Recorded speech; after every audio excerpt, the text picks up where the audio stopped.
Paige here with your weekly Thunder Index, where we discuss all things science, storms, stars, and sustainability. As always, to start off, you can expect some precipitation in the upcoming few days and some snow possibly heading into next week. The highest for the week will reach about 43 degrees and the lowest for the week will reach about 22 degrees.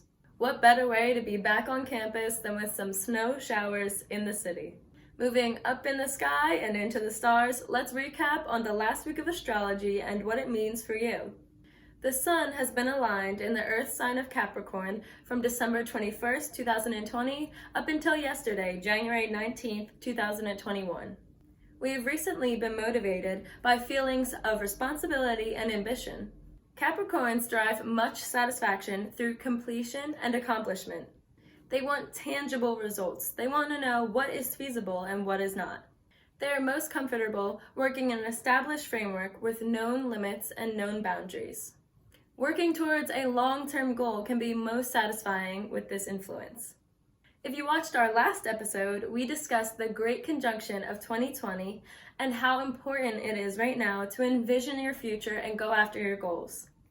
With the sun leaving Capricorn, remember to take those structured and ambitious plans and keep them in mind.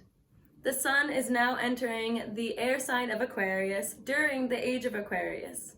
This is such a powerful time to let your creativity flow, to trust your intuition, and to be uniquely and unapologetically yourself. My advice for this time is to practice self-affirmations.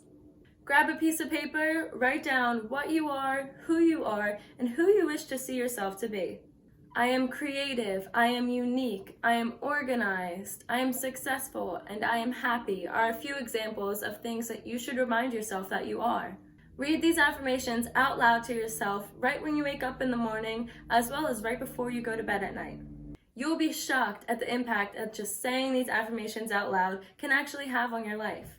And remember, you are all of those qualities. Heading back down to earth and over to campus, it seems that Drexel has a solid plan to ensure that people are getting tested before returning back to campus.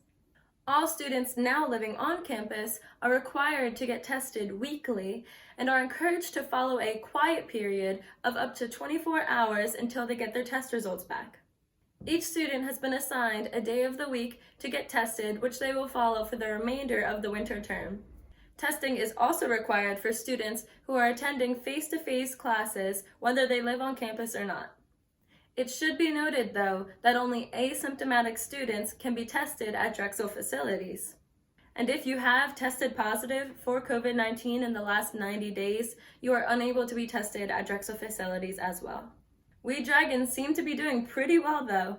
Since October, Drexel has performed 9,148 tests, with only 1.99% of them coming back positive. That comes around to be about approximately 182 people. Last week's numbers were a bit higher, with 41 people testing positive out of 1,713 tests given. But that still only leaves us at about 2.4% of people testing positive. If you feel sick, be sure to stay home or stay at your dorm. And you can immediately contact Student Health Services at this number, 215-220-4700. All appointments for testing can conveniently be made on the Drexel Health Tracker app. And any questions you have about Drexel's return to campus, you can visit drexel.edu/coronavirus or contact COVID tracing at drexel.edu. Once again, Drexel has requested vaccines and has offered to fully staff the immunization clinics. But the city so far has still declined, citing the need to remain focused on the Phase 1A group, as well as the small amount of vaccine coming in for distribution in our city at this time. We also have inquired about the definition of teacher as it applies to vaccine eligibility, and whether or not it would include our faculty. We are still waiting to hear back from health authorities concerning this issue. The university will still continue to work with the city and state in efforts to secure the vaccine. The current distribution of vaccine has given rise to state as well as county level variability as to who can access this immunization. This, in turn, can result in apparent inequities. During this time, Drexel will continue to support evidence-based distribution of available vaccines. while also strongly advocating for its students, faculty, and professional staff. As of now, Drexel's immediate focus is ensuring the vaccine for our healthcare students, as well as faculty who train and work on the front line. Continue to check Drexel's Response to Coronavirus website and follow health officials' advice on safeguarding yourself and others.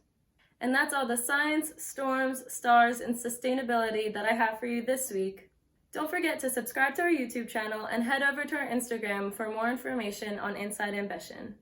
It's always thundering in Philadelphia. Thanks for tuning in this week, Dragons, and I'll see you next week.